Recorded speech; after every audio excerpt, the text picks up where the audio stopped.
So what do we do if we do just a cold open on this? I'm down. You know, so it just starts with this, and then it just leads into the title. Whatever this is. So I'm down. I like to be surprised. I like a little bit of what do you call it? Parsley on my lettuce. Mm-hmm. A hat on a hat. Exactly. What does parsley on my lettuce fucking mean? What the No, but fuck am I going? it makes a semblance of sense. Sometimes you just have to say things and be confident when you say them, and they'll just make sense. Yeah. And I feel like I'm the idiot for not understanding what the hell you meant. Exactly. When really you're just talking absolute nonsense. Completely out of my pussy. So, we're going to play a little game. Let's play a game. To start this off. Okay. Okay? What's the game called? So, this game is called Odd One Out. Perception War.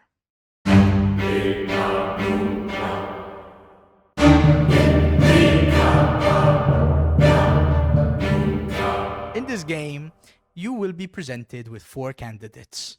It is your job to pick the odd one out. Shall we begin? Let's begin. I'm rock hard. Our first candidate. Meet Daniel. Is this supposed to be me? No. Okay. Don't let the Oh, fact you're that- also Daniel.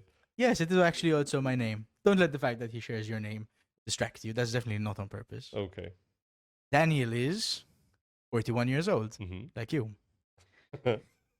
He is a physics teacher. Oh, He is married with 2 kids. okay. Daniel's favorite food, steak and a fried egg. Also like me? Oh, so good. His favorite film, Put in a sandwich. a steak and egg sandwich, baby.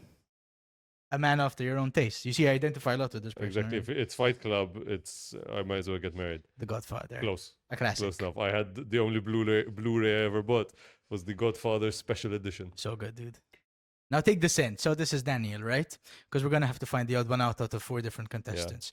Contestant number 2, very different person, Nathaniel. Now, Nathaniel is 41. Okay. He is a hedge fund manager. Okay. He's married with 2 kids. Okay. Now, his favorite food, steak and egg salad. Oh, You know? A bit a different. steak Cold, and egg salad. cold instead of hot.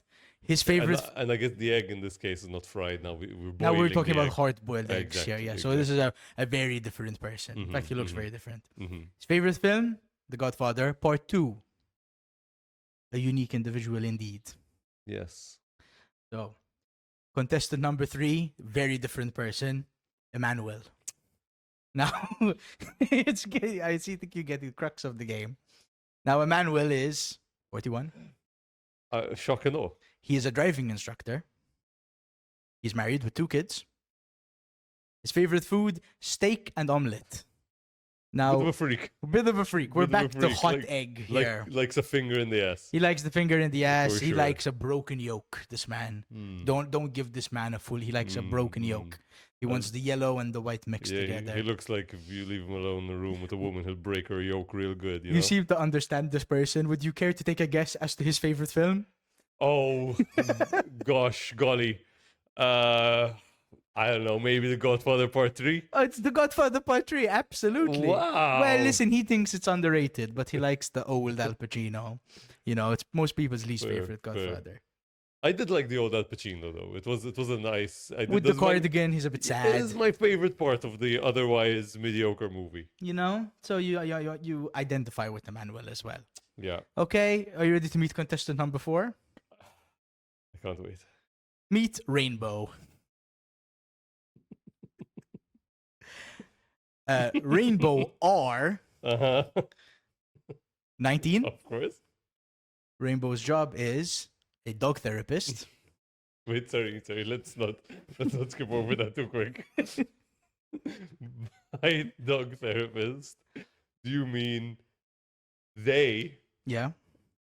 Right. engage in talk therapy with dogs? Yes. Do you have a problem with that? No. No problem whatsoever. You can do whatever you think is right. But Neo-Freudian, if you were wondering, by the way. So the dog. oh, neo-Freudian Yeah. therapist. So the dog lies down. Oh, But they okay. are also involved in the here and now, not just about delving with the past. So it's neo-Freudian. And I guess they talk a lot about the dreams of chasing the sticks and Dogs do dream a lot, you know. yeah. They get I have chased trouble by with sleep. sticks sometimes. Yeah, so a lot of work for Rainbow here, and that at 19, they are already a well-qualified dog Of therapist. course, I mean it's like a 3-month course in the Amazon. You know, Um, listen, yeah, you meet a jackal, to each uh, to each their own. or it's a jackal or a man dressed as a jackal. It's hard to say. Would you like to take a guess as to Rainbow's relationship status? I'm gonna guess some version of polycule. A non-committal polycule. You are spot on. You are spot on. Your perceptions are kicking in. Yeah. Rainbow's favorite food. Oh, if you're guessing. Favorite food. What would Rainbow's favorite food be? Rainbow cake? I'm afraid rainbow cake is not vegan because it has eggs in it. Ah, of course. Boba tea. Boba tea. Yes. Is boba tea food? Well, you do You have to have the chew boba balls. Yeah, you yeah, know? you have to chew the balls. What are those balls? Bobas. But I think they are pure sugar. I think as far as I know, I think I read something about this. It's they're actually um laid by the boba bird, Okay. and depending what you feed it, It comes out the different it flavors. comes out the different flavors. Ah, Exactly. I see. Yeah. Of course. The rare boba bird. Yes. No. It was a distant cousin of the dodo. It would explain why that tea is so goddamn expensive. It's true. It's true. Because it No. really is. That's exactly why. Because it's an endangered species. makes sense. They're doing very good conservation efforts. Oh, don't tell Rainbow this because that would actually make it an animal product. But it's okay because it's for conservation. Ah, I see. Okay. You As know? long as we have the bird's consent. Exactly. Then it's Exactly. fine. Exactly. Would you like to guess what Rainbow's favorite film is? Rainbow's favorite. Did RuPaul's Drag Race ever do a movie? They did not, but it's quite close. Her favorite film is Snow White, the new one.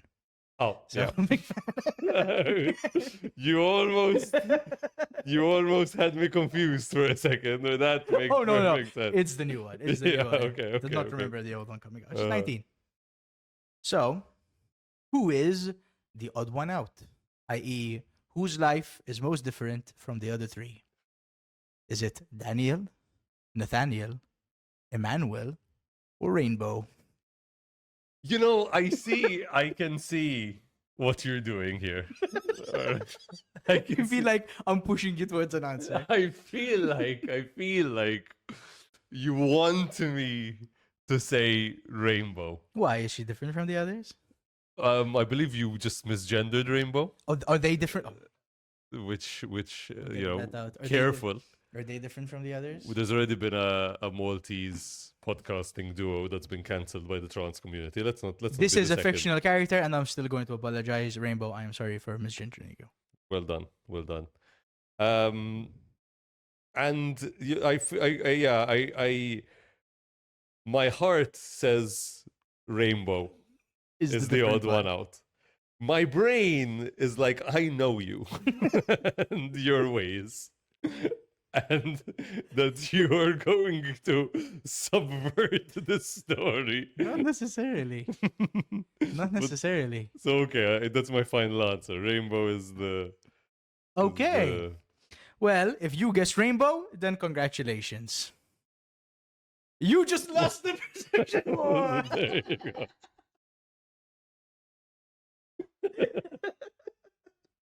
Dumbass. How dare you? How dare I? How dare you? How dare I?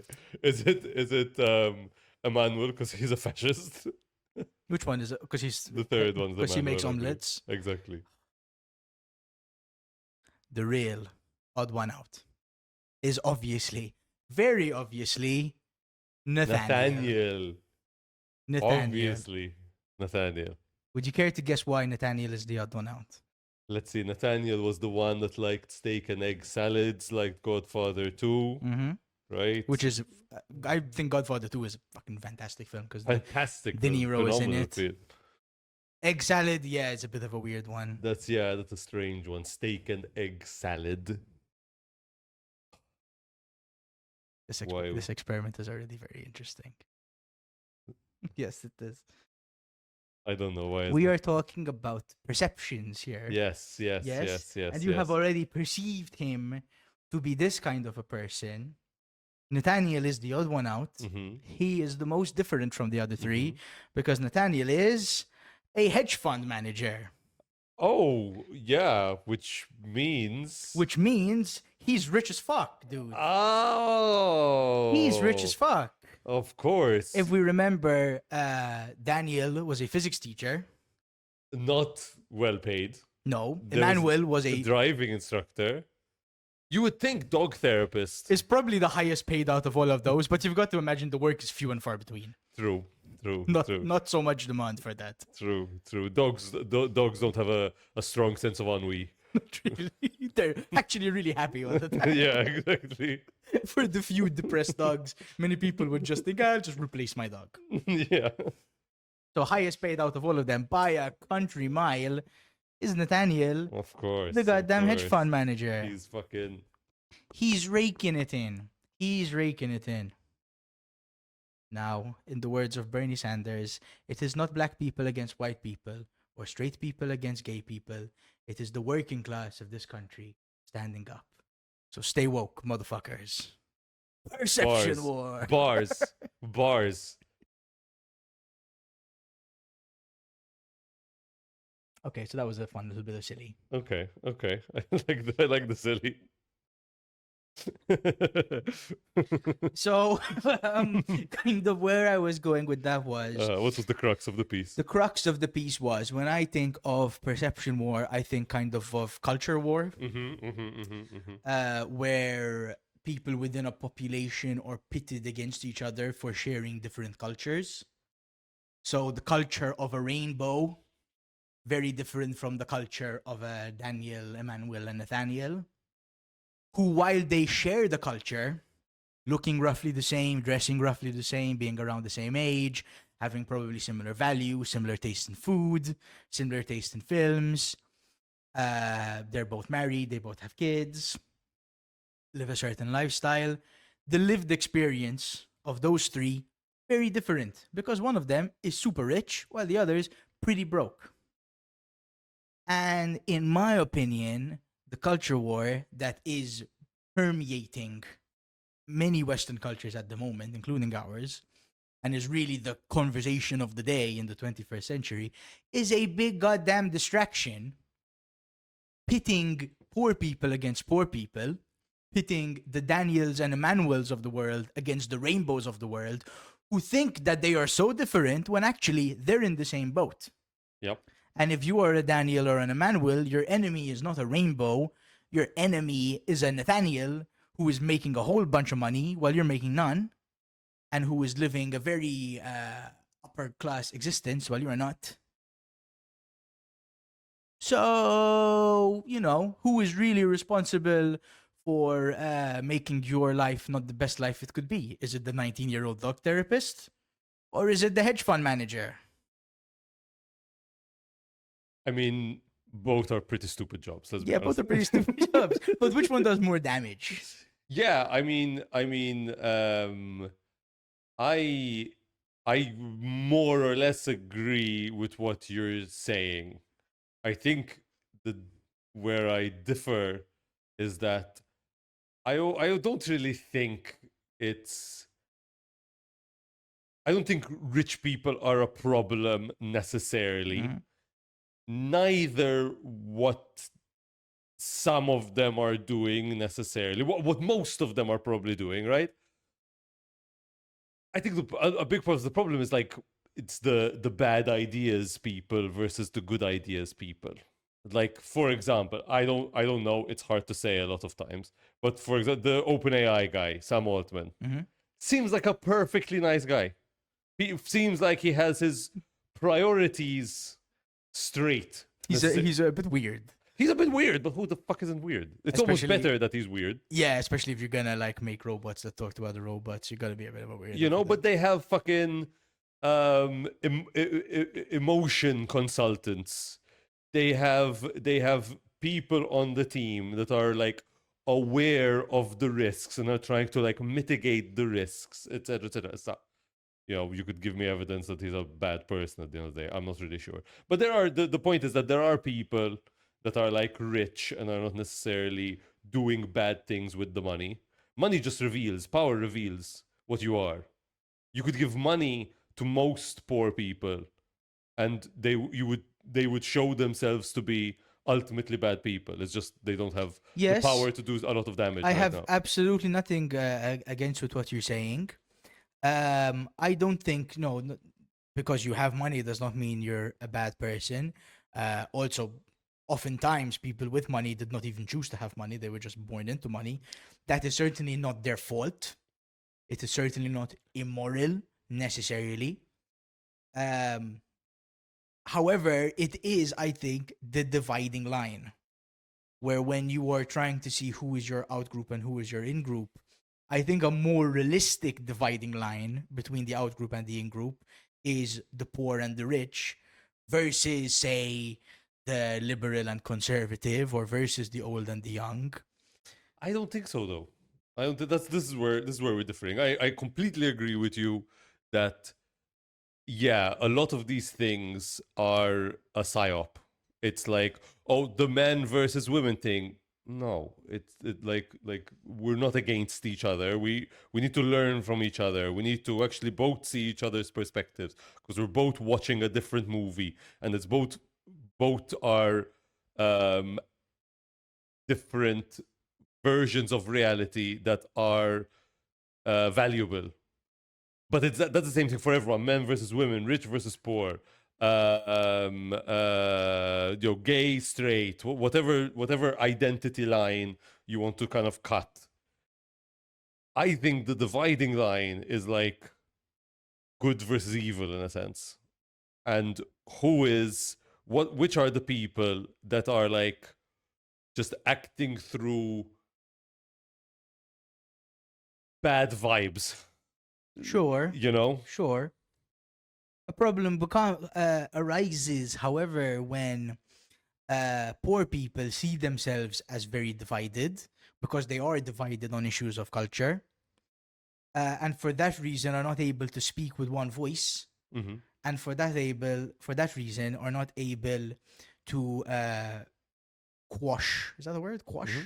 inequality when it arises, because Rainbow and Emmanuel don't get along because she likes Snow White and he likes the I Godfather. agree, but that's also not even necessarily like rich people's fault. Like people just respond to incentive structure. So, for example, one thing that really spurs inequality is like housing prices. Definitely. Um, a way to circumvent that is you ever heard of Henry George? I believe. So anyway, he was this British dude, a politician, I believe. He he proposed a different kind of tax structure than what is generally engaged in the West. So for him, if you buy land, that's not really your land. You're just kind of borrowing that land for a time, but really that land is owned by the population. So whereas income, money derived from income, you've earned that. What you've done to get that income, that's you've worked and you've got an income for it. So he proposes very low income taxes, very high property taxes, which very high property taxes shoots down the price of housing.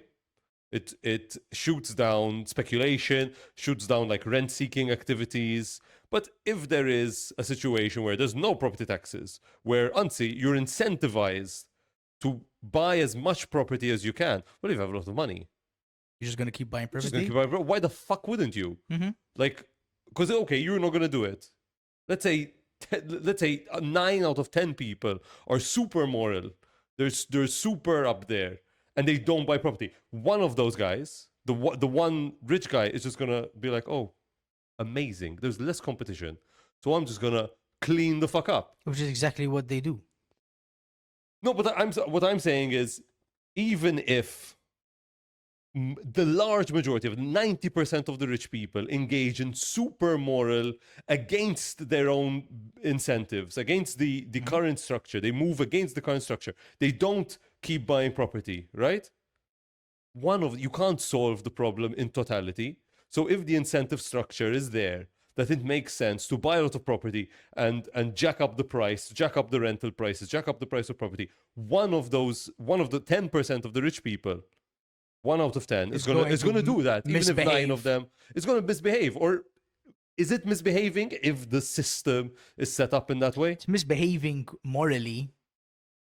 But even then, morally is misbehaving, quote unquote, is the poorer person that saves up to buy their own house, lives in one room, rents out the other room, saves up even more money, buys the second house, and then rents that out and carves out a nice little income for themselves. Are they misbehaving morally? Why is the rich person misbehaving just because they can do that easier? No, it's that the poor person is not even given chance to do that, because in the current system, no one really owns their land.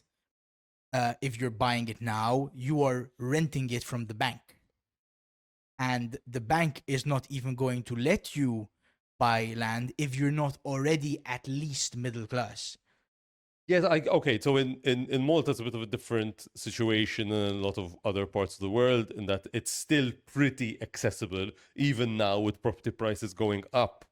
Like, it's generally yes, I accessible. know why it's rough out there. No, it's rough. It's rough. I'm not saying, and it's gotten much rougher. It's got really in the rough last 10 out years. there. I mean, you're looking at garages going for over 100K. Oh yeah, in some places. When right. for like a one person income, you can get like maybe 200K. So you are, as a single person, priced out of many garages at your maximum loan capacity, and the trend is going up, not down. So you know, what's the end game here? How long is it until most people? I think it's already happening now. If you're a 10-year-old today, good luck, buddy. No, I mean, we're going down the route of most big cities, essentially, because that's what we are. We're a city. Big city. But my argument is this: people just form themselves to fit the environment.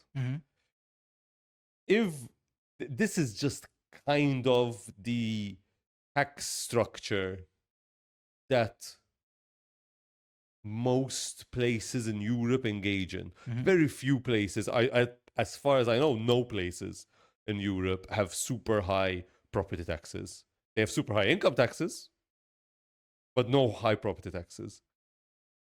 And this is just kind of what happens in cities because of that system. That you are not punished for owning a lot of land. You know, there's no disincentive. It's just profit. And so why would you not do that? That's my question. Because what if you can't afford to? No. But I'm saying, if we're blaming rich people for acting in certain ways in a system that incentivizes them to act that way. So you're saying you cannot blame them for acting. They are playing according to the rules of the game that we have set up. I 100% agree. I tend to blame the people that are playing the game, that are writing the rules to the game. Exactly. Like, because the rich people is okay. Then there are the rich people that lobby the government, that bribe, that do this, that. They're the bad people. But the other rich people who are just rich, who are just minding their own business, who are just like working. And listen, you don't just get rich most of the time, because you said it before, like, some people are born rich. In the Western world, most people don't see this, because we see inequality. But a nice other measure is, what are your chances of moving up and down that hierarchy? And like, there's a lot of fucking movement. You see like the chunk of money that rich people earn getting bigger. So like, you know, it was I think 30%, the top 1% on the top 1% owned 30% of the wealth like 50 years ago or something. Now they own like 50% of the wealth. But those are not the same people. There's been a lot of movement up and in and out. It's not a good thing that they now own more, but the people that are owning this money has You're given a shifted, chance to break into the upper echelon and a lot of those people get the fuck out of there. if they mishandle their money. Yes, that happens a lot. People go broke a lot. But what the fuck was I saying? Got lost in the sauce. Yeah. So if you are, if you're rich, you're creating some value normally.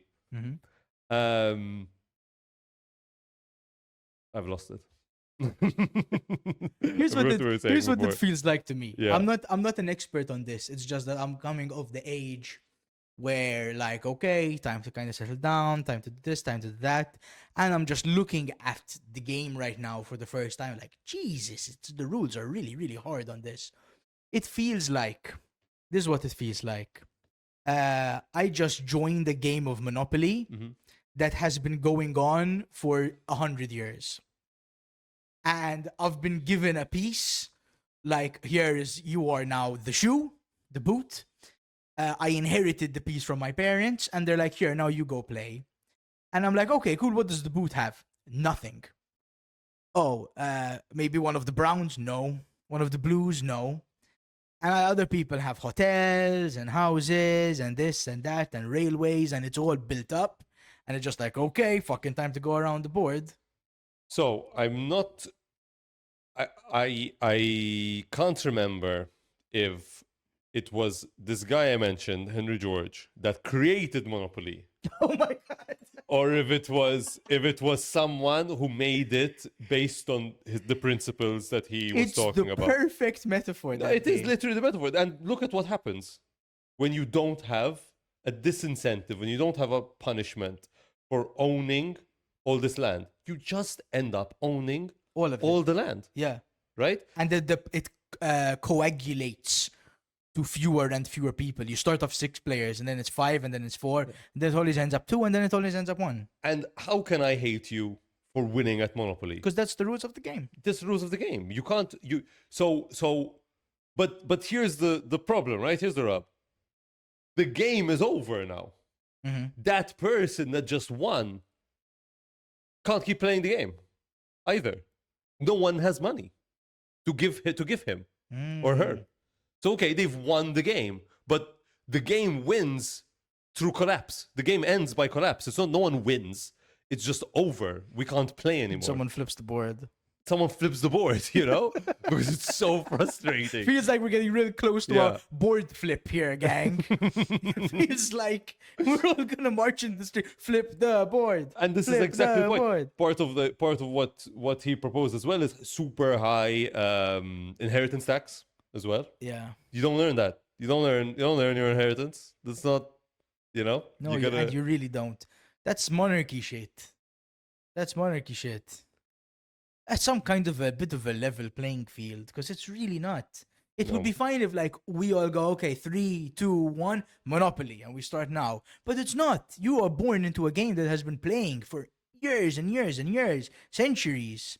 What chance do you have? It's not a level playing field. Yeah, and it's this is why I sort of pushed back on your initial thing, which is like, yeah, it seems like the rich people, the perception is that the rich people are the problem. I don't think so. The rich people are just playing the game, just doing it better.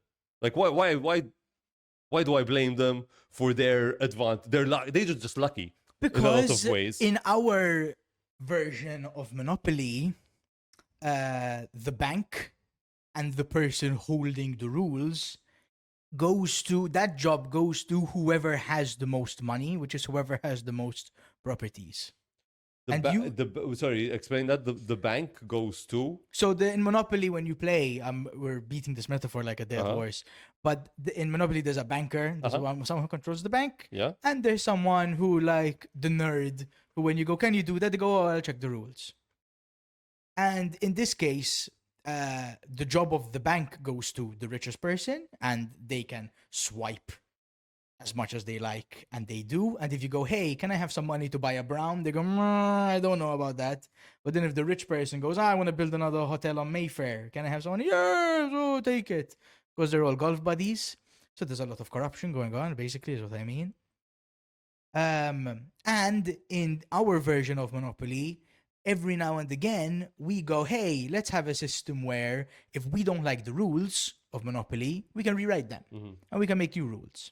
But the people who are in charge of making the new rules are the people who are winning at Monopoly, and therefore very much incentivized not to change the rules because they're having a great time.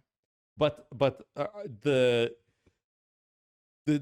only difference I would say is that most of the time it's not, oh, the rich people. It's like, oh, some of them for sure. But no, most of the rich people are actually like nice, and they're just rich. They just worked hard. They had a good idea. They were lucky. They inherited something, whatever it is. Insert thing here. And most of them don't even concern themselves with politics. They don't. That's a problem because they are in charge. But I mean, they're in charge. They have power within their little sphere or whatever. But most people in general don't even concern themselves that much with politics. They have a passing understanding of what's going on, and mostly they're wrapped up in their own fucking world. Sure. And then you have the what I call the forces of evil. Yeah. You have the enough on every level, you know, which is why it makes it seem like there's this bad. Absolutely, on every level. Let's say 10% of the populace, whatever level you're at, is gonna act negatively. They're gonna act selfishly and immorally. Let's say that is a given. The person who is on the low class and in that evil 10% can only do so much damage. Whereas the person who's in the very high class and is in that 10% can really, really, really affect a lot of people's lives. Elon Musk. And future generations' lives. Elon Musk. They can have an impact that lasts for centuries even, because money in this world is power. Yeah. And so the people with the money have the power to change it. And they choose not to every day. But I don't think that's true. I think a lot of them do that. It's just oftentimes we don't see the good that people do. It's much easier to see the bad, and it's much easier to remember the bad. So many rich people have charities, do fund politicians that they believe in, do this, do that. Perception. 'Tis but perception. 'Tis but perception. If I have 10 billion and I give you 1 million just for charity, for you that is amazing. For me, that doesn't even touch me. That is the equivalent of me giving someone 10 cents. But I look like a great guy. Yeah. So that is... Yeah, but okay. But for there's Elon Musk who's doing his little shit, right? But then there's Warren Buffett, Bill Gates, a bunch of other billionaires that have committed to giving away 99% of their fortune. Yeah, I would living on that 1% is something we would all give a leg to do.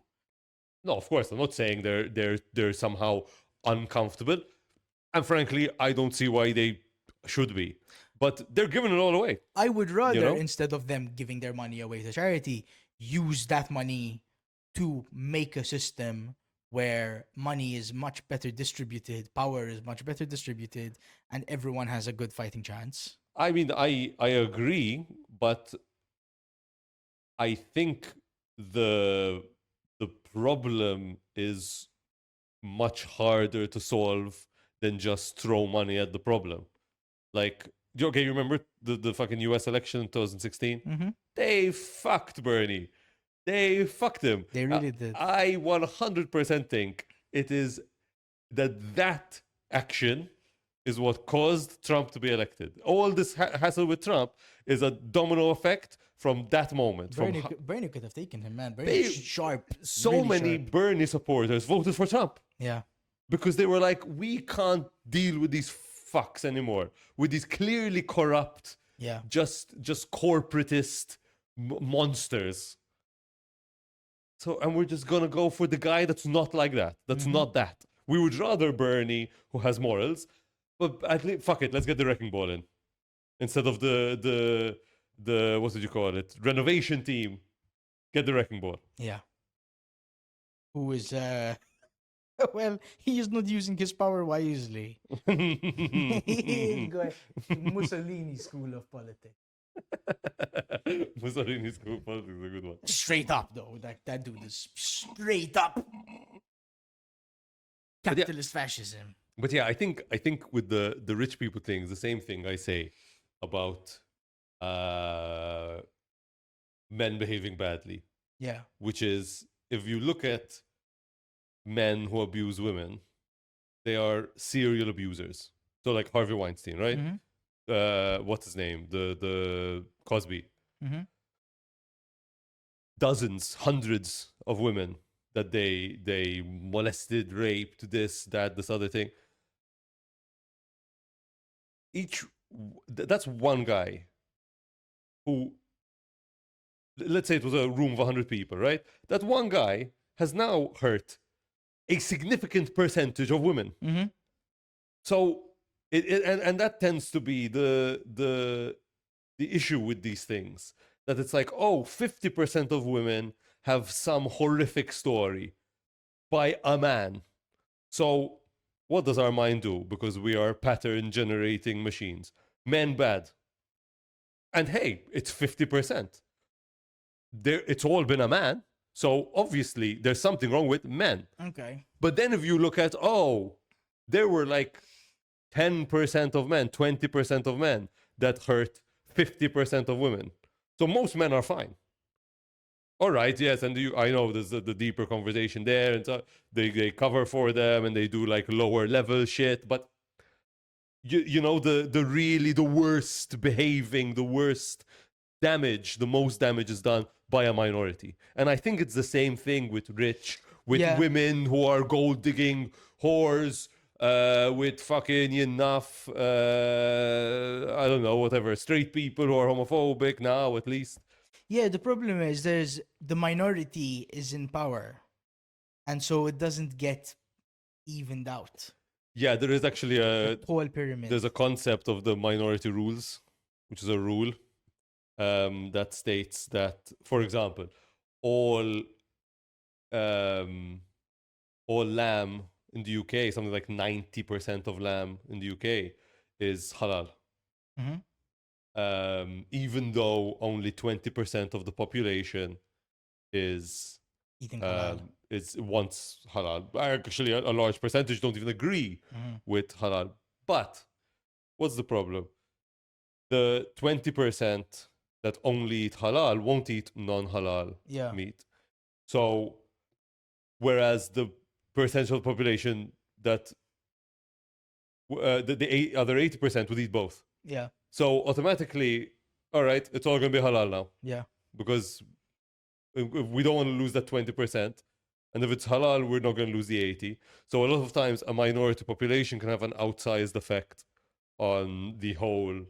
Bill Cosby was kind of the halal lamb of his generation. If you think about it. Pretty haram. Yeah, Pretty haram. Very haram. Very haram. I see what you mean. Also, a thing I didn't touch on is, even in the previous fun little game example, for every Nathaniel, there's 3 other people, and that's actually a much larger ratio. For every which one's Nathaniel? For every the rich guy, for every person winning at Monopoly, there's 1 million people losing. And we, like you said, if the incentives are what they are, we cannot just sit back and expect Bill Gates to change the world. We can't expect it. It's nice when he tries, and he does. I'll give him credit for that. We can't expect, Mr. Beast is going to cure blindness. Bless his soul. Yeah. Nice of him, but that shouldn't be his job. I think that there's also a problem of just genuine differences in opinion of like, how do you fix the system? I would go further and say that conversation does not happen nearly often enough, because most of the time the problems that we see in the system are the goddamn culture problems Ah, that are complete bullshit. yes, yes, yes. And They're a a total how distraction. many times have we had the argument, What is a woman, Daniel? what is a woman? How have bathrooms? Like, it's all a lot of distraction stuff. Not only that, even on the other side of people going, oh, Snow White isn't supposed to be Latina. Who gives a fuck? There's people dying. There's 2 wars. Yep. That shouldn't even come up. It's such a nothing. Yep, yep, It's yep. such a nothing. It's distractions on both sides. There's the people who are angry about the woke. There's the woke people who are angry about the non-woke. And it all gets swept up. The word woke used to mean class conscious. And it doesn't mean that anymore. No. Now it means I don't want real dwarfs in my Snow White movie. And it means agree with these 30 statements or else. Yeah, it didn't used to mean that. No. It used to mean I'm awake to the real problems of society. There's a great quote. What's her name? I don't know. Very just a famous English comedian feminist. She has a podcast called The Angry Feminist. Deborah Francis Dave White. Chappelle. Oh no, okay, different. She has this great line where she goes, "Every day we are being asked to have more and more empathy for less and less people." Mhm. And it's like, oh, no, I can't have empathy for women because Andrew Tate tells me I need to care about the men around me. And, I can't have empathy for the loser man. I have to have empathy for the winners only. Yeah, or gay men. Or gay men, and it insert Yeah. smaller and smaller group with who I need to care about, and all the other people, who gives a fuck? Who gives a fuck? Who gives a fuck about the gays? Who gives a fuck about the trans? Who gives a fuck about the women and the men who are in their rooms playing video games all day? Who gives a fuck? We only have so much time in our days. Most of it is spent working. We have very little time in our days for debate, for discussion, for exchange of opinions. And we spend so much of that little bit of time that we have extra revolution time. That little bit of extra, have 10-20% of the day is like, okay, here we can make a revolution. And okay, guys, let's agree. Let's all meet up, all the people, all the majority. What are we going to have a revolution about? Oh, I think there should be no black people in Star Wars. I'm like, that's fucking, why? Who cares? That's not the real problem. I think there should be 10 black people. It's not the problem either. It's Star Wars is not the problem. Forget Star Wars. I think to sort of maybe ground this a little bit. The problem is that we've always had a perception war going on. There's always been a perception war going on. Because we're all on some level watching a different movie. Right? Our perception, there's reality out there. And then there is our perception, which is basically a filter that we apply to reality before it enters our brain. So when I am looking at this and you are looking at this, it's 2 different films. It's 2 different movies, dude. Like you like look at that painting over there. Yeah. We see the same thing. We mightn't even see the same thing because our eyes are different. You're fucking colorblind. Yeah, so Lord knows what I see. So there's a literal biological, there's a difference in the meat, first of all. And then there's like... Big talk from a blue man. Don't distract me. There's a difference in the meat, first of all. And then there's like the conceptual layer of like, what does that mean to you? Yeah. What is that? What culture were you raised in? What information do you know? Yeah. What social technology have you been exposed to and is available to you? Yeah. Like there's all these things going on and everyone's a little bit different. But the internet has fucking super, like the perception war has gone nuclear. Oh, big time. With the internet. It's nuts how we're all watching it. The amount of times I'll see, I follow a lot of like feminist accounts, women accounts. I like to see what they're thinking, what they're exposed I do to. the same thing with Fox News. No, that too. Oh, that too. I see the conservative side of things as well. Instagram thinks I love Tucker Carlson. Yeah, I stopped watching like Andrew Tate content, that sort of content, because it was polluting me. It was, I realized it was like, oh no, I'm starting to think, I don't agree. Yes. I'm watching it because I disagree to see what they're saying, but it's like infecting me. Dude, the same with Tucker, man. He's got this big hypnotic face. Allah, man. And these big doe eyes. He's like a big cow. They have to remember, like, Isma, fucking born as a multimillionaire, Tucker Carlson. But before I lose the point, so yeah, like the amount of times I'll see a thing, right? I'll see a reel or a meme or whatever, and then I'll go and I'll speak to a couple of like women in my life, and they'll bring it up because it's gone viral in their space. No fucking, that's not on any man's radar. No man around me that's on their radar.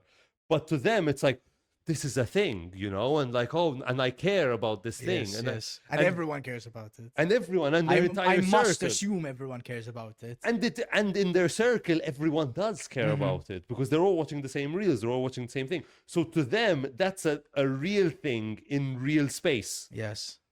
It's not. It's not. And it's same to us, Jafiri. Like, God knows what we're saying. God knows what's in my field that I think is reality.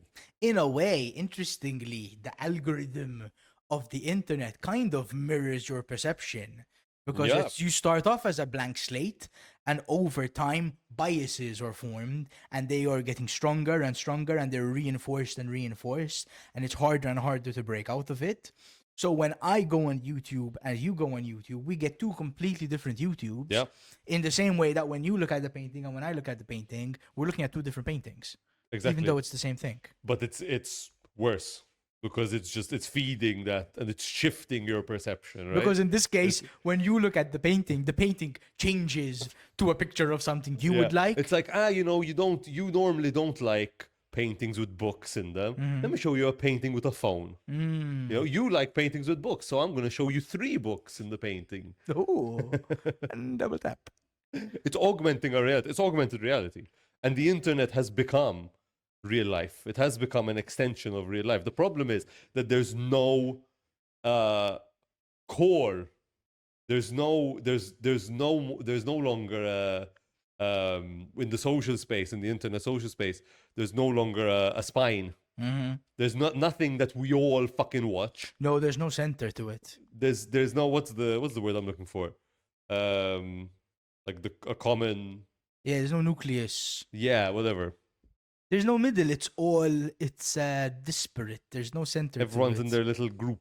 And because you were saying before about the you know, there's no time where we all come together. We're like, how we're gonna change the system, how we're gonna change the thing. I think part of the problem as well is that the internet has shown us how many parts need work. You see all the problems laid out. And they're like, everyone kind of has a point. Yeah. Like that this is also the problem. Like, all of these groups, they have their gripes with the system. And they're all right. Yeah, how do you prioritize which ones to handle first? How do you prioritize? And it depends on the level of the problem. Because if we take the analogy of, like, this is like a body.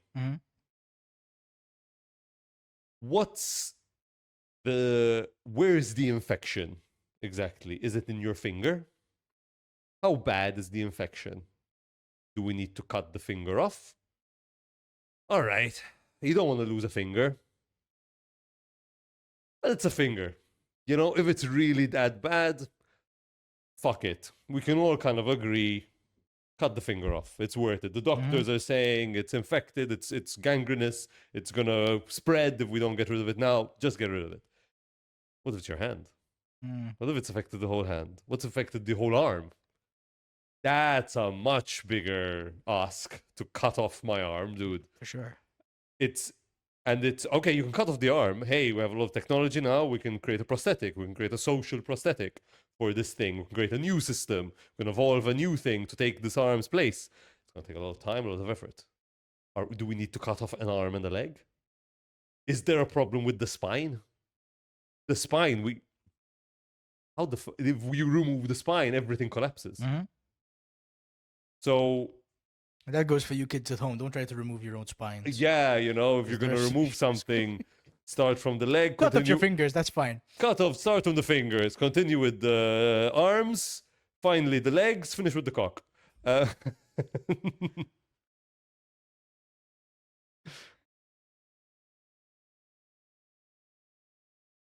have some questions for you. Go for it. Would you like to go for the questions? I would love to. This got so really Marxist really quickly. I get very amped up. Okay, so I guess we kind of touched upon. Many children. We're not Max Vassallo from Bye to Bacon. Oh, this is a different show. This is a different show. No, we touched upon the problem of perception versus truth, Mm-hmm. right? I guess my question is, do you have ways in which you try and correct for your perception and figure out what the truth actually is? The only strategy I've found is taking off your horse blinders, kind of thing, and looking at things that you wouldn't otherwise look at, maybe that you don't even want to look at, listening to opinions that you disagree with, trying to cast something of a wider net, just kind of having a wider cone of vision. Yeah, open up the circle. Open up the circle a bit. Open up the information for where the information is flowing from. The echo chamber is very real, and it gets very stinky and very stuffy in there. Yeah. And you begin to feel like I watched this is where I heard Deborah Francis White say the quote I said earlier. She was on, you ever heard of trigonometry? Oh. So trigonometry, or sort of, I guess, center right. Sort of, how there's this new kind of middle where it's, are you center left, are you center right? I'm not sure. Like the kind of Joe Rogan, like, okay, you kind of support Trump, but you've spent the last 20 years talking about abortion and supporting Bernie Sanders, and anyway, so she was on the show, and I could see both of their echo chambers bouncing off each other. Ooh. It was a very, very, very interesting podcast. And then I go to the comments, because she was on their podcast. Okay. To these people, she was destroyed, angry feminist, destroyed, her argument dismantled, this and that, and this is what happens when a feminist gets exposed to real intellectuals, blah, blah, blah, blah. And I'm reading these comments going, you guys have no idea how stupid you sound. Because, like, if you watch that out of the echo chamber, it's not what you think it was. The perception is... That's it. It's just it's different perceptions of the same video even. Yeah. Completely different. And so much of it, I was going to make this point before and I forgot. So much of these things, so much of these echo chambers are essentially like these arguments that people make are just receptacles for emotion. So, how do I explain this? A lot of women are rightfully angry at men for boundary violations that they've experienced. A lot of these arguments just validate that emotion. So, of course, they're like, a lot of the arguments, even when I'm trying to think of an example right now, but I'm thinking on the fly.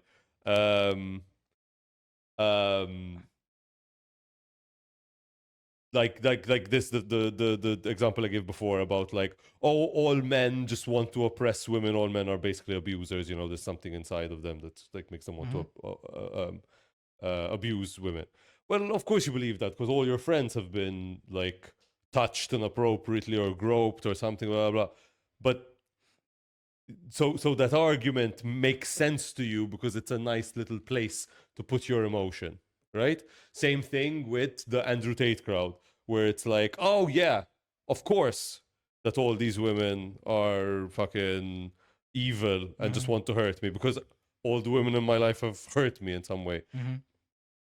Now, Or rejected them, or rejected ignored them, or whatever. somehow hurt their feelings. Somehow hurt their feelings. So let's see what you were doing to make that happen. But anyway, so yeah, a lot of these arguments, like these trigonometry guys, they're just kind of rightfully annoyed by the overcorrection of that the left has engaged in over the past 20, 30 years, where, you know, there were a lot of minorities, women, etc., that weren't involved in the conversation, and now they brought them into the conversation, but they've also now left out straight white men. And so... But have they? Have they really? I mean, you watch most mainstream, like, leftist speakers, the vibe is quite like they've done a bad job of bringing men into the fold. They're an easy target. You know, like, listen, if, like, for me, I listen to them, I'm like, okay, I get what you're saying. It's a little bit annoying the way you're speaking, but I get what you're saying because I am well educated. I sort of understand the tendrils of the language that you're using. I've read the same sources you've read, etc., etc. If you're a 45-year-old ex-coal miner in the middle of America who's lost his job, all your friends have lost their job, you're all on opioids, you're all addicted to some form of pharmaceutical, right? Your communities are falling apart, and everyone is telling you you're the fucking problem. If I'm that guy, I'm voting for Trump because he's the only person that's validating my feelings. That's going, yeah, they fucked you. And he is not the 40-year-old former coal miner is not the problem. No, absolutely not. Because Absolutely he not. controls no power in the society. And but also Snow White is not the problem. No, absolutely not. And Star Wars is not the problem. Exactly. Hence why it is. If people are saying like, oh, if we can fix society, culture first, it's not gonna happen because culture is just the makeup that goes on the face. It's the facade of the building. You can't fix a broken supporting wall by painting it. Yeah. And that's all culture is. It's the outward face. If I have heart problems, plastic surgery isn't gonna help that. And that's all culture is. It's the outward. And because it's the outward, it's the client-facing thing. It's what you see first, and problems do become apparent in it. Culture does mirror what's going on in on the inside, but that's all it does. It mirrors it. Yeah, it's And downstream. It's downstream. People think if you can't fix society top down. If you try to fix the culture to fix the thing, it works the other way around. The culture is reflecting society. Yep. You know what I mean? So it's like trying to, if you have salsa on your face, you're looking in the mirror and you're trying to wipe it off in the mirror. No, it's on your face. Yep. You can't do that. Azad, but I mean, I agree with you 100%. The point I was making was that I think people, I suppose, don't realize we're in a perception war. Yeah. And so, who are you trying to appeal to? You know, my biggest problem with the modern left, modern liberal movement is they're just talking to themselves. Mm-hmm. They're not talking to the other side. Definitely. You need to. To me, it comes across as so tone deaf. Just like the right comes across as so fucking tone deaf to the other way, but then the right is easy to dunk on. You know, it's easy to be like, what a fucking idiot. Look at what they're doing. Do you really think this? But with the left, it's like, Yasra, your direction of travel is correct. Mm-hmm. But you've just brought out the cheerleading squad. Yeah. And you're going, hoorah, aren't we great? And the other side is like, you're not solving my problems. You're solving someone else's problems. Fine. The But fact what that about me, basically? the fact that a farmer in Minnesota would vote for Trump over Bernie, when Trump is like, Again, I don't think they would vote for Trump over Bernie. I think a lot of them would have voted for fucking Bernie, but voted for Trump over Clinton. And I get that. yeah, I do get that as well. But to even look at to look at Trump and think, oh yeah, he's just like me. No, he's not. He's there is no one in the world more different. Like, how do you think that these people are on your side? When they are so clearly not. Because, I will tell you why, because they are on your side culturally. I don't even think that. He's validating. He's the only person going. The only person that in American politics that I can see, besides now other people have kind of joined in. But he's basically going, yeah, they fucked you. Yeah, you're right. I feel you. Like what you're feeling, correct. And people just want to feel that. They want to feel that someone is validating them, is validating their emotions. Yeah. Like the Democrats, what the fuck do they do? It's the robot that is Kamala Harris. The robot that is Hillary Clinton. The fucking they read. Joe Biden, they actually did replace with an actual robot. I feel like at the end there, the corpse that used to be Joe Biden. Jesus Christ. Even in Malta, in fucking Malta, think about it.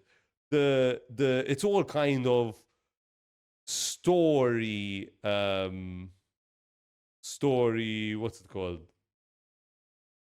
It's who paints the story the right way. You know? Those famous story painters. like, okay, there are all these problems, but most people are doing okay.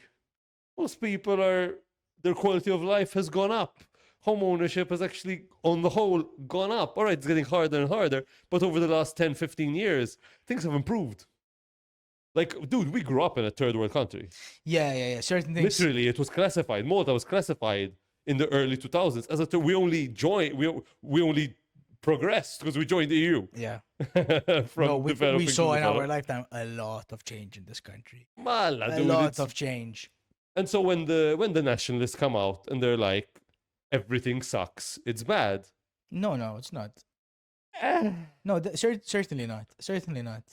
But you can't be complacent and say, okay, I'll take all the bad with all the good. No, of course not. Let's try as much as possible to get rid of the bad.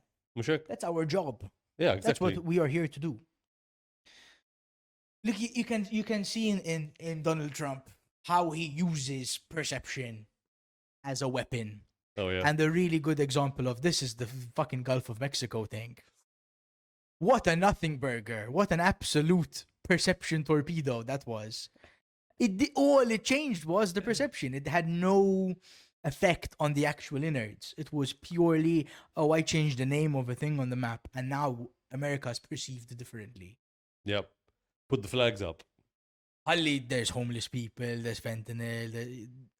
Who cares? Homeless people, get them out of DC. At least I don't see them. Yep.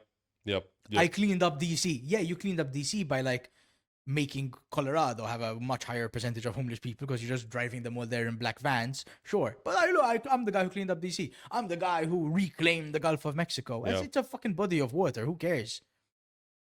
Okay, so that's the way you sort of check your perception.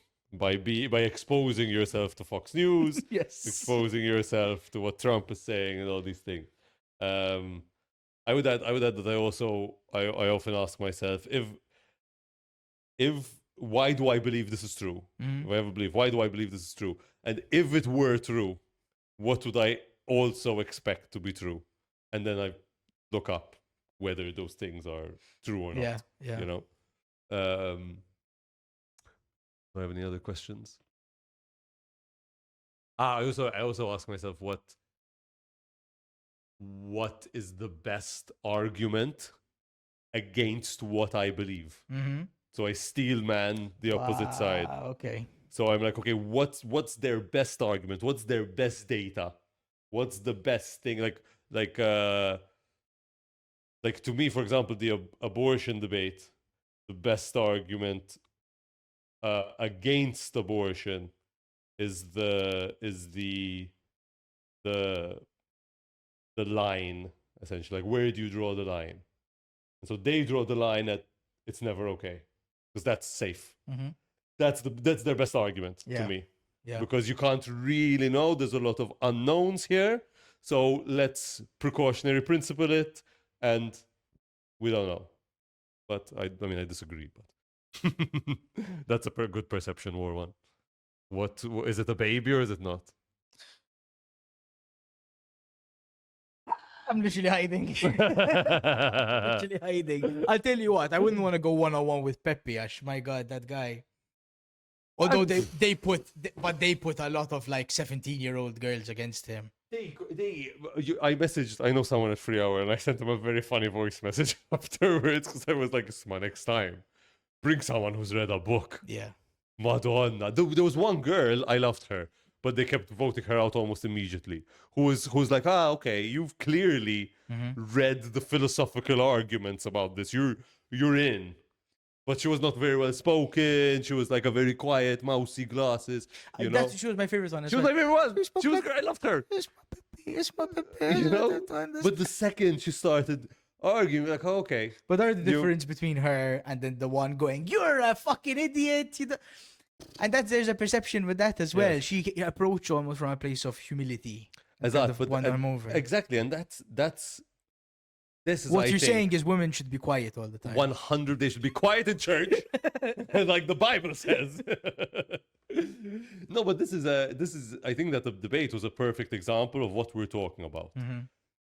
There were a couple of those people in there. There was the guy and two of the girls, I think, that were clearly, you're just in your bubble, dude. You're in your bubble. You think you're right. And everyone else is wrong, and there's no question about it. And it's like, I would say Pepe is in that same bubble as well. Because nothing could shake him. He was not there to open his mind to new opinions. I agree. He was there to pwn students. I don't think so, though, because then, I don't know, at the same time, then Pepe was like the nicest version of a pro-life advocate. Because even then, a couple of weeks later, there was that fucking poor girl who got a suspended sentence for getting out because she went to because the doctor reported her. What a fucking retard. No, because she had a stomach ache.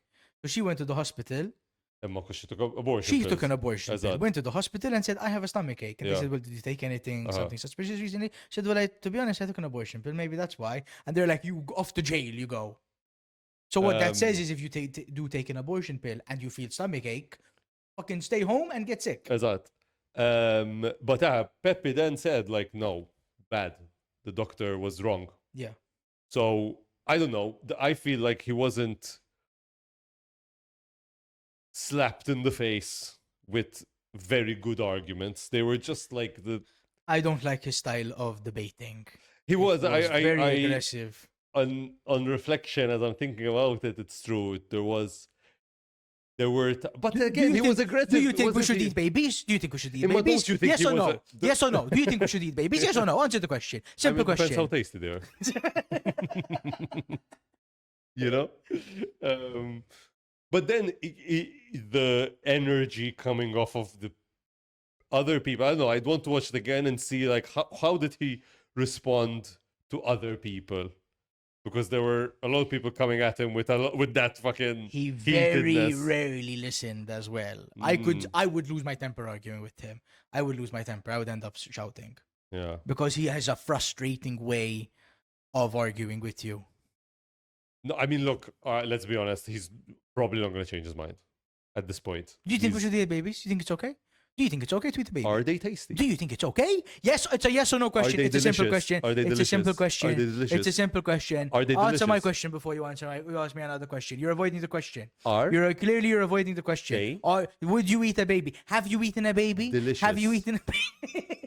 I eat chicken babies all the fucking time. I eat 5 chicken babies a day. Baby gains. Eggs are not chicken babies. No, eggs are. Even when they're crunchy. Chicken. You should peel the shell better. Chicken placentas, I think. They're chicken wombs. Fine. But to answer your question, yes, I would eat a fucking baby if it's delicious. If it's delicious. I think in an ideal world, abortions wouldn't take place, but we are not in an ideal world, so they are Sure. a must. Yeah. You know? I mean, I think to answer the question, ultimately it comes down to like consciousness. That we don't value life as such. Your skin cells are alive. We don't give a fuck if they die. So you don't value life as such. We value consciousness. And a guy who's been in a car accident and has severe brain damage, is brain dead, is on machines. This is the argument the mousy girl was making. The difference between a human and a person. Exactly. That when you are conceived, you are a human. A fetus is a human, but it's not a person. So there is actually a line at which that transition is made. And again, the strongest argument the pro-life people have is that where exactly is the line?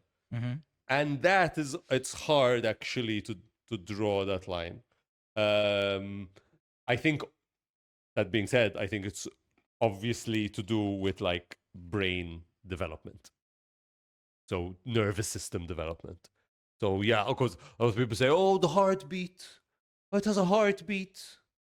Shut up, beats. The heartbeat is just an emotional argument. We have this thing with hearts and heartbeats and make a line and draw it. A baby that is 2 months from birth is not so different from a baby that is 2 months after birth. Oh yeah, one is breathing under its own lungs, but it's basically the same physical structure. 6 month fetus. We draw arbitrary lines all the time. Yeah, you can't vote until you're this age. You can't drive until you're this age. You can't drink until you're this age. Draw an arbitrary line and just keep it there. Yeah, but I think you can't draw an arbitrary line in this case, because the question is like, when is it not a baby and when is it a baby? Like, and you don't want to be killing babies. 3 years old. There are some people that if you get deep into the consciousness argument, there are certain things with self-consciousness, like awareness of self-awareness. That takes a long time to develop. Exactly. So some people say like, you can kill the baby until it's 2 years old. Yeah. So some people, Peter Singer, for example, a sociopath. You know, he's playing the game of like, well, if we play this game, you have to, then it's okay. You know. But I think for me, it's, and most European countries, most countries in I think the world, I'm not sure.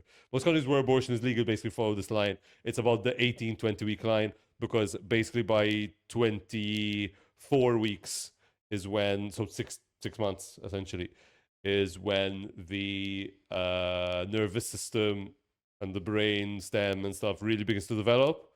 And so -4, -6 weeks to play it safe. Yeah. And sure. To me, you're good. Sure. You know how they test consciousness in babies? No.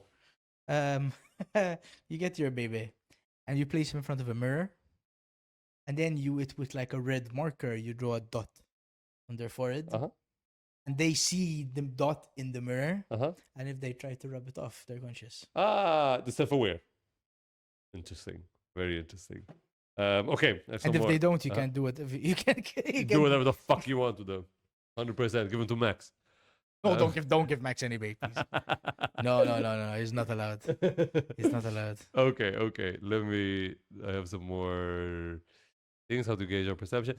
This is just an interesting line that I play with sometimes. Interesting concept. That the most obvious things are often the most wrong or misleading, and the craziest ideas are only crazy until they're proven right. But not necessarily, right? Not necessarily, but it's not all crazy ideas are right. All right ideas start crazy. Oh, okay. I like that. So for example, don't you know that the sun revolves around the earth? Don't fucking tell me otherwise, because you can just go outside, use your perception, use your eyes, and watch it, Madonna, go around. Isn't it obvious? How come we're spinning around the sun? It's just this big. Stop. Yeah, Just that big. are you stupid? Like, clearly, the sun spins around the earth. It's not the other way around. Every day. You're telling me the stars are other suns? You're retarded. They're this big. The sun's this big. It's like a speck of light, dude. What are you even saying to me? You're stupid. I think you get my point. That you were right when you said all that. 100%. You're geocentrist now. Exactly. You hit the bottom of the internet. It finally happened. From a geocentric orbit, though, the movements of the planets make really nice patterns. Okay. From a geocentric perspective, sorry. So if you look at heliocentric perspective, there's the sun in the middle, and then there's concentric circles, right? Boring. Yeah. Boring. But if you look at this, for example. Oh, you are a geocentrist. Oh my god. This is for real. This is the, I don't know if you can see it in the camera. I see the sun there at the bottom, next to Socrates' head. No, that's not the sun. That is I can't remember what it's called. It's a primitive form of animal. It's one of the first. It's a coronavirus. It's very similar, actually. It does look like a coronavirus. But anyway, this pattern over here is the pattern that Venus makes every 8 years when you look at its orbit from a geocentric perspective. So it's all relative anyway. Yeah. There is no center point. Not really. So in a way, we can just look at it like the sun is spinning around us. Yeah. And it works pretty much the same way. Even those concentric circles are also a fiction, because the sun is also orbiting around the galaxy. Yeah. So we're orbiting around it while it's doing this. Yeah. So it's really a spiral. Yeah, exactly. Everything is kind of spiraling around. And also we're in a way kind of getting closer and closer and closer, kind of circling the drain in a motion as well.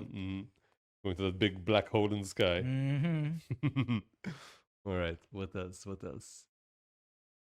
I can't believe we have spent however long we've spent recording. We were on Karl Marx for a good 25 minutes. Yeah, I mean, it's been a good hour. And we haven't talked about Descartes.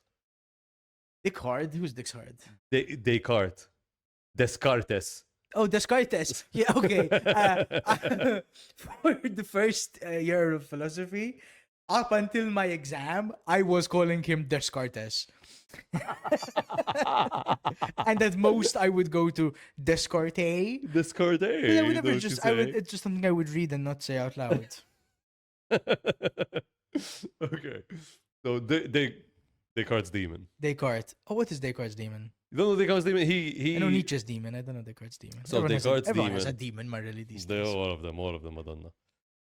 So Descartes' demon basically states that the problem that he elucidated was, how do I know that what I'm seeing, what I'm experiencing is actually real? Or if actually a demon has put a spell on me to make me see what he wants me to see. So it's the brain in a vat. How do I know I'm not a brain in a vat? How do I know we're not in a simulation? These are all versions of Descartes' demon. Say again. So how do I know that what I'm experiencing is actually real, is actual reality? Yeah. And it's not just all in my head. Yeah. And a turtle's dream. Yeah. Because a brain in a vat, if probed with the right electrodes, could be experiencing some kind of reality. Could be experiencing this. In the same way that when you dream, you touch things and you feel things and you smell things even. Exactly. And none of it's really happening. How do you know this isn't all a dream? Really, you can't. But Don't call me a cunt. I'll call you whatever the fuck I want. Emmanuel right? can't. Okay, we've lost. We already had an Emmanuel today. We don't need another one. um, but this is where his line comes. I it's actually I doubt, therefore I think, therefore I am. Which is, and that's his like baseline reality essentially.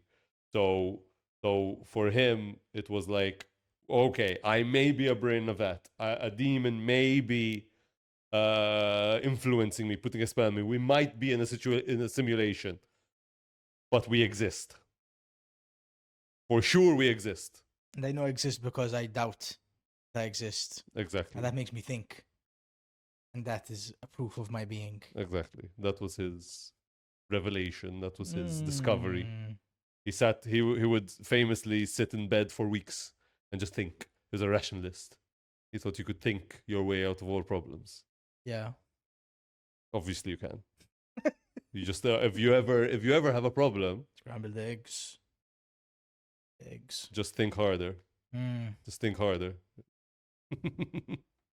Cognito ergo, somebody once told me.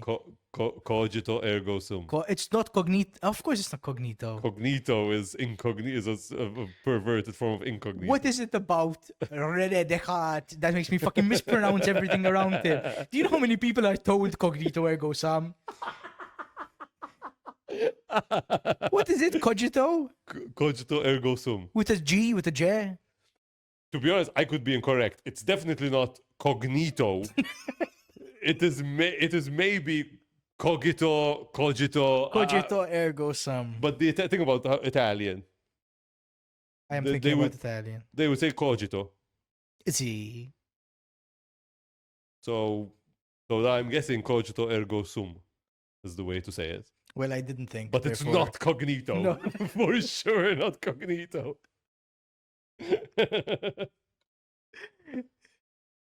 Oops. We do things like that sometimes. Yeah. Cognito. I'm saying it again. Yes. Cogito ergo somebody once told me the world is gonna roll me. Ain't the sharpest tool in the shed. You give me flashbacks from my secondary school year. When the teacher beat you while singing a Smash Mouth song. No, he fucked me in the ass while singing the Smash Mouth song. It was very nice. It was my sexual awakening. Okay. Yeah. Found out I wasn't gay though. But Smash Mouth, underrated. Yeah. I was about to go into a empiricism track versus rationalism, but that was a Go for it. What is empiricism? Empiricism is you know what empiricism. You're just asking me for the camera. Yes, of course. Generally. Oh, everything has a word. And empiricism is evidence-based. Oh yes, okay, positivism kind of thing. Positivism was the sort of movement which thought that you could find truth. Essentially, you could find the truth to things. You could prove things. Essentially, the truth is you can't prove things. You can only disprove them. Wouldn't empiricists believe that there is a truth to be found? So there is a truth to be found. Like empiricists, rationalists, positivists, they all believe there's a truth to be found. The question is, what truths can you find? So an empiricist believes that you need to run experiments. Essentially, you need to test out your thinking. A pure rationalist would be like, no, I can just think my way Thinking is to enough. disprove. Thinking is enough. Cogito ergo sum. I think, therefore I am, right? An empiricist made the next step, which was like, okay, we need to run experiments and figure it out, actually. Experimento ergo sum. Yes. And then there was the positivist movement, which was like, okay, we can create positive results. So I don't know. I'm trying to think. I can prove a thing to be true, essentially. But what you find is that there's always errors. There's always some assumptions you have to make. Some axioms you have to start with. Axio ergo sum.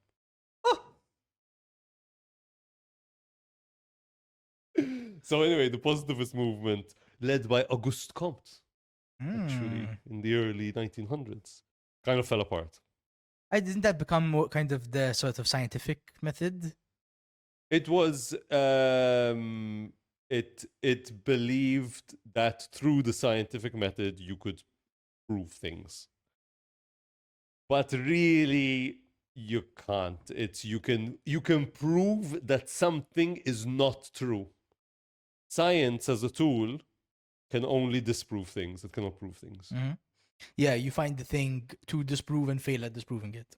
You prove the alternative hypothesis Yeah. exactly.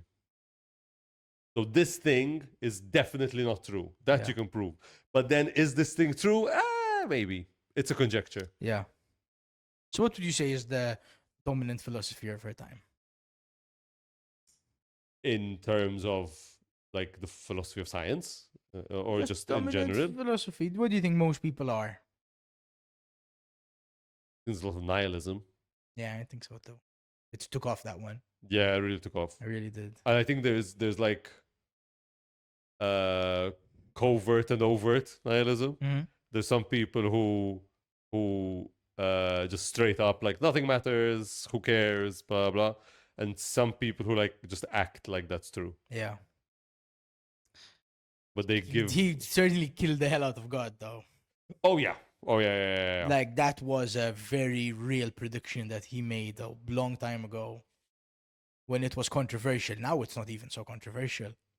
No. Nietzsche was correct. And I think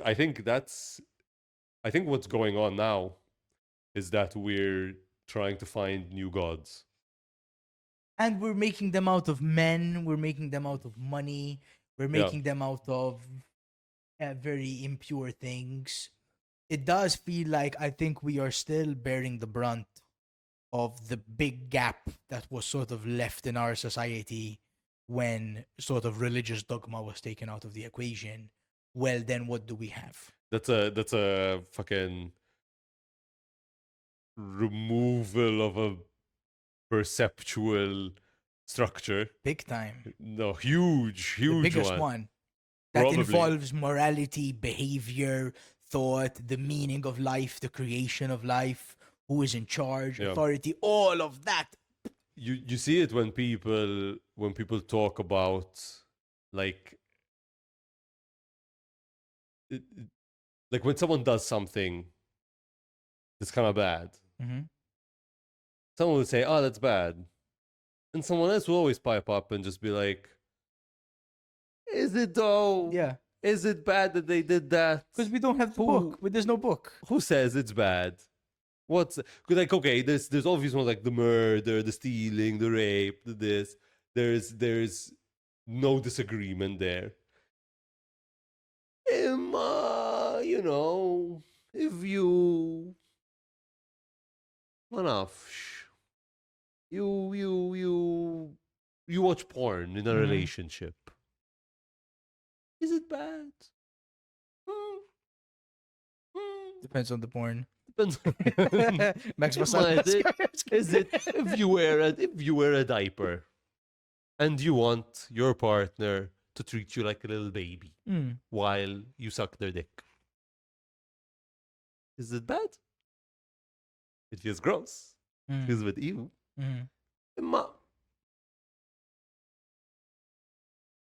I'm not saying it's bad. The problem is that there's no authority to say what is morally good or bad, because the law does not do that job, to the point where, however many hundreds of years after Nietzsche, we swear on the Bible in court because we have nothing else to swear on. And you can it's really funny when I see we clearly have this like the way our mind works needs something to place there. Yeah.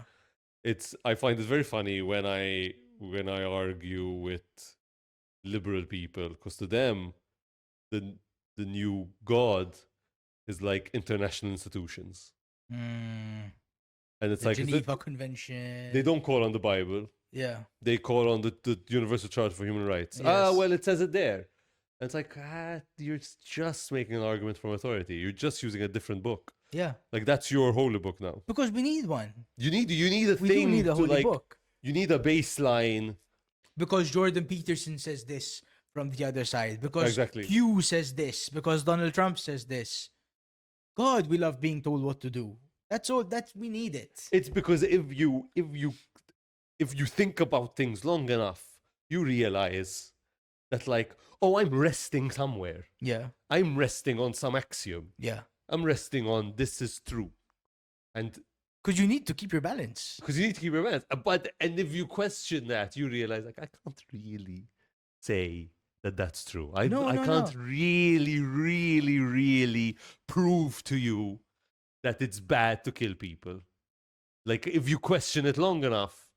Descartes lied in bed for weeks trying to prove that he is not a brain in a jar. And he failed because all he did was make an axiom. He made his own axiom to lean on. I think therefore I am.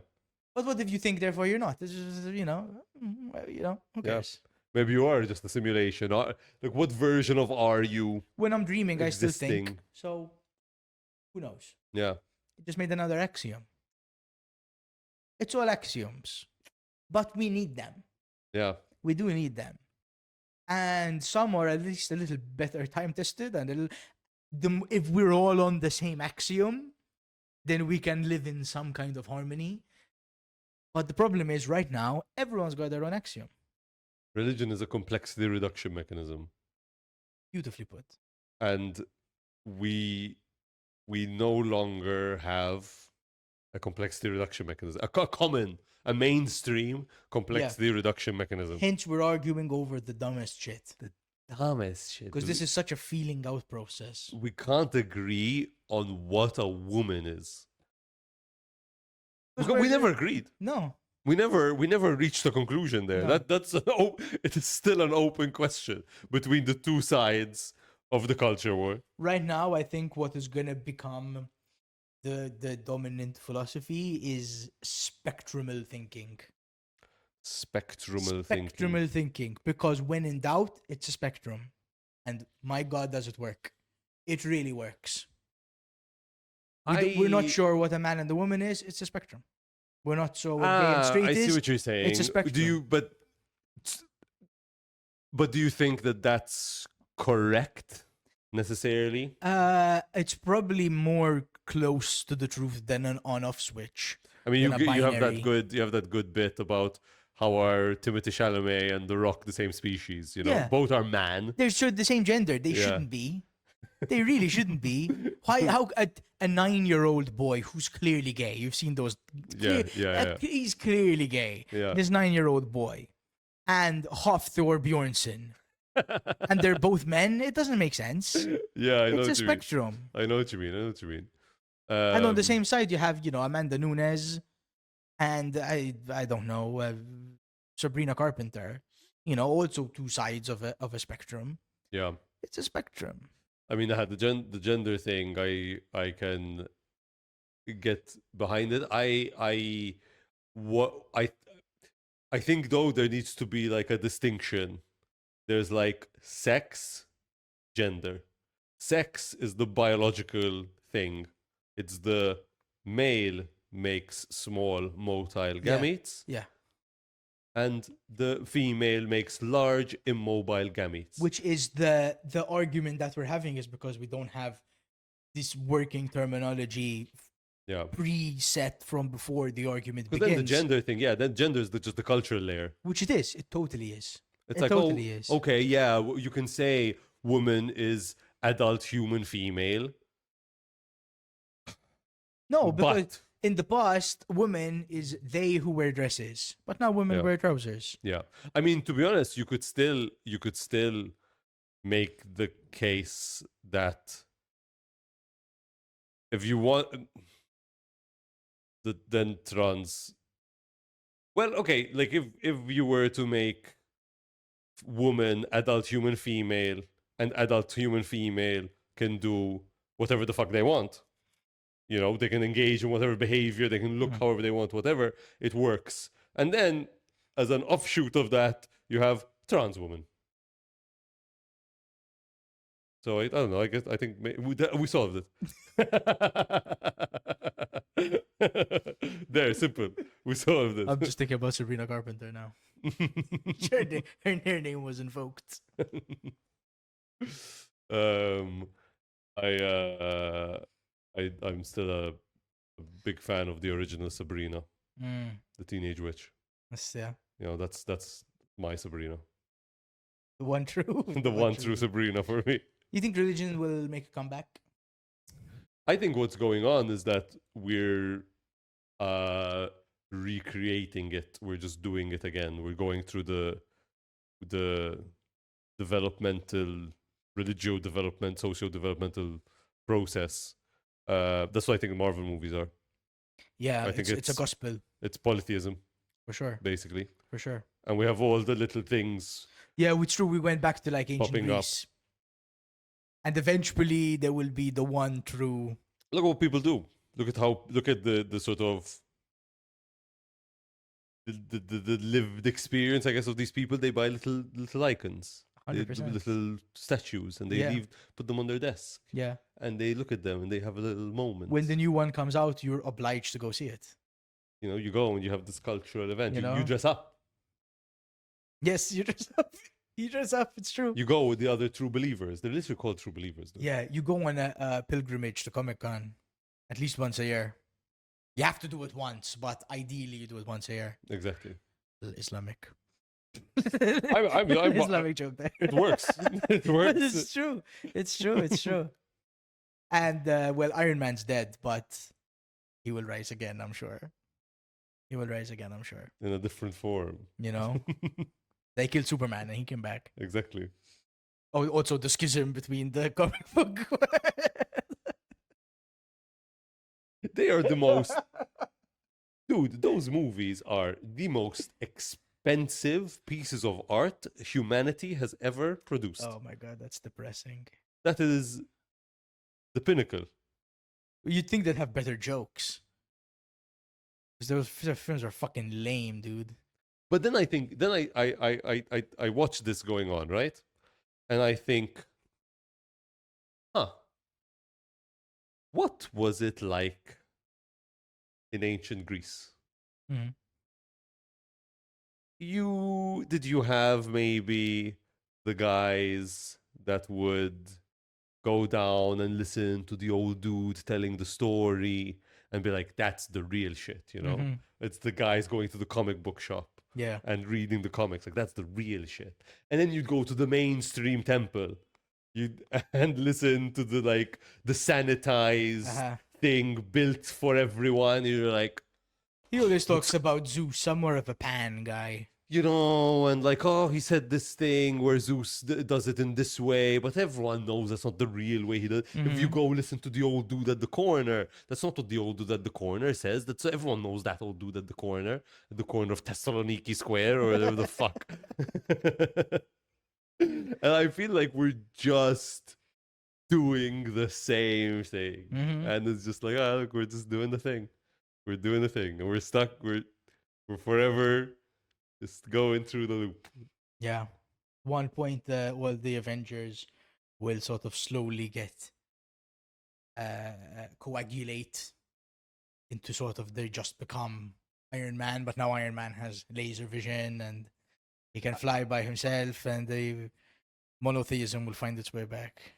I mean, I think even the Avengers, like you can kind of map on certain groups of people onto the different ones, you know.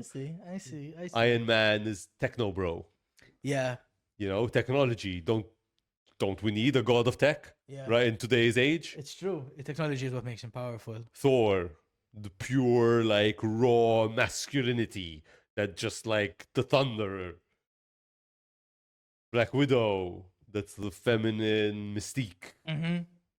Yeah. Captain America, the patriotism. Black Panther, black. Is that his power? being cool, the cool black guy. There's always the cool black guy. They got rid of him real quick. Yeah. R.I.P. R.I.P. What's an Avenger? Hulk. Rage. Mm. I think a lot of people deal with a lot of rage right now and try and suppress it. Rage isn't okay until it explodes out of you. Spider-Man. Hot Aunt. I was gonna say youthful In exuberance. the new ones. In the new ones. No, the old ones. They had made the old ones was like a good 80 years old. Nice, dude. Nice, dude. Nice. Right on, bro. You just wanna know stuff. Mm-hmm. The only problem, you gotta be gentle because of the hips. But Or fuck it, you know. or fuck it. Or fuck it, man. Let's get you a hip replacement, mummy. We've gone off the rails completely. I It's think. totally off the rails. Let's see if I have anything else to. No, we talked about decor. Okay. I guess we can finish on this, which we sort of veered Finish on into. the maze face. Yeah, that's that. We veered into this. Higher order perceptions. So what's the goal for your? So okay, so there's all these different groups. We've outlined the problem. Mm-hmm. All right, there's all these different groups. There's the right versus the left. There's men versus women, gay versus straight. The fucking people that watch Marvel, the people that watch DC. And everyone's watching a different movie. Yeah. But there is some truer movie. So we agree that let's to take right versus left. All right? The right is watching one movie and the left is watching another. But I mean, you can, if you sort of really listen to what the both sides are saying, you can see that they have a point and they have a blind spot. So, what's the higher order perception that takes into account both the points and gets rid of the blind spots? What is the perspective that one must take in order to see this supreme truth behind it all? How do you even do that, you know? Is that the goal? Is that possible? Perhaps you try to look at things through the eyes of a child who has not yet been inundated by so many opinions, by so many regulations, by so many rules. You don't have to tell a child not to kill a puppy. He knows it's wrong. Mm-hmm. And if he doesn't, that child might grow up to be a bit of a psycho. Some Buddha shit right there. You know, you look at what would an innocent person look at this? Would he see it as a good thing, or would he see it as an injustice? Before someone came and told him, no, it's not an injustice. This has to happen because of the cogs of society must keep moving. Yada yada. You know, would the child look at slavery and say, yeah, that's a good thing that's happening, or would he look at it and go, seems kind of messed up? Then someone comes and tells him, no, this is the way our society works and it's okay. They're supposed to be there because they're this and that.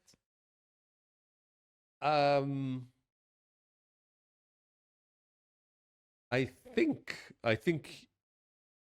you're hovering around something, because I'm not quite sure that you're talking a bit about the is it Rousseau versus Hobbes? I always forget. But there was the philosopher that was that believed in sort of the purity of man. That we're talking about the Fast and Furious movie for a second. I'm thinking L's in this philosophy discussion, man. From Cognito ergo sum onwards. That's true. No, so there's the philosopher that believed that if you put children on an island and you just let them live, they would create a paradise, because it's just the way of the fallen man that corrupts children as they're growing. And then there's the other side, which kind of believes that man is corrupt inherently. Yeah. Right. But I think the thing you said about children, what do children do? They're like, why? Mm. Why? Yeah. Why? What do you mean? What's I'm confused. They're not sure. Yeah. They're unencumbered by being unsure. Yes. They don't Yes. care that they're unsure. But they are always seeking knowledge. Exactly. They are always seeking truth. And I think, at least this is what I've realized with myself as well, that the more I'm convinced I know the answer, the less likely I am to find it. Like the and the more likely it is that you get into these perception wars. Yeah. Where you're just like, no, no, no, no, no. And the other person's like, no, no, no, no, no. Let me tell you. Yeah. Whereas if you're both kind of going, but you said this thing, it doesn't really sit right with me because then there's this other thing. So how do you account for this other thing? And okay. Stop gaslighting me. You're so toxic. Stop gaslighting me all the time. How else would you lie? What else would you do with gas? Mush light it? Anyway. So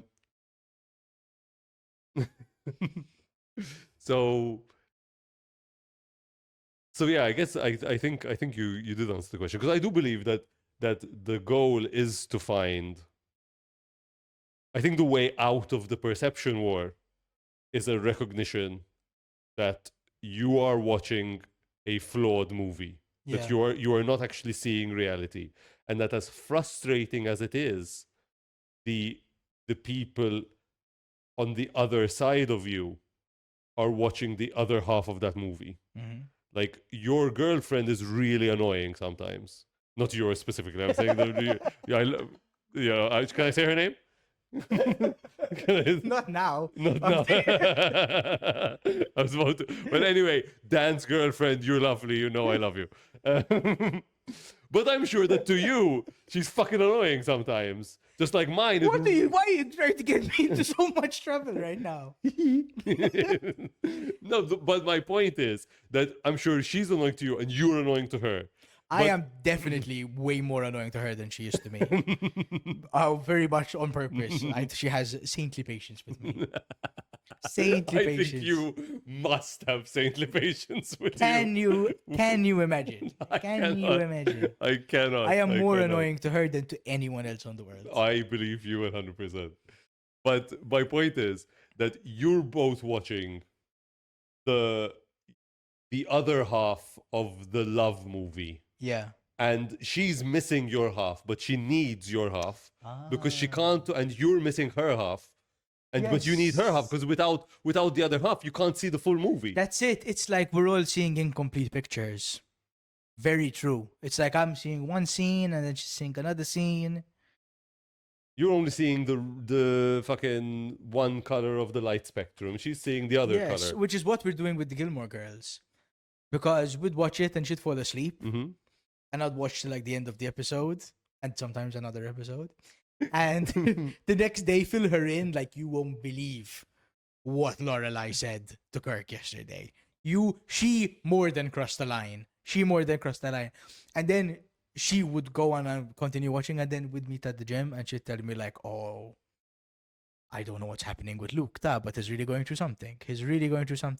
And neither of us watched the whole thing, but together, we make up the full picture. Bingo. Hmm.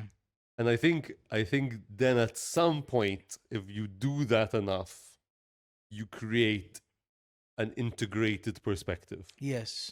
So a higher order perspective, which again integrates both sides. I am looking at my laptop, for example. I can't see what's on the other side of it. Mm-hmm. But if you're on the other side of it, and I ask you, hey, what's on the other side of it? And you tell me, and I trust you, now I have a much better, fuller picture of the laptop. There you go. There you go. Community. And then what happens? Agreed. But then what eventually happens is that then a schism forms. Because one person is going, oh no, the laptop's blue, and another person is going, oh, the laptop's red. Because now you're all living in a new reality. Mm-hmm. And so within that new reality, now everyone has different perspectives on that new reality. And so then another schism forms, because you're all looking at that new reality differently, and then you have to do it again and then again.